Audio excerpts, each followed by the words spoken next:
You ask Tiger to solve. This deals with linear equations with one unknown. The final result is x equals 3/20. Let's solve it step by step. Group all constants on the right side of the equation. Subtract 3 from both sides. Group like terms. Simplify the arithmetic.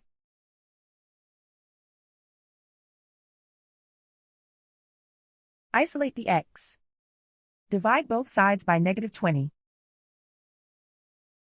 Cancel out the negatives. Simplify the fraction. Cancel out the negatives. And so the final result is x equals 3/20.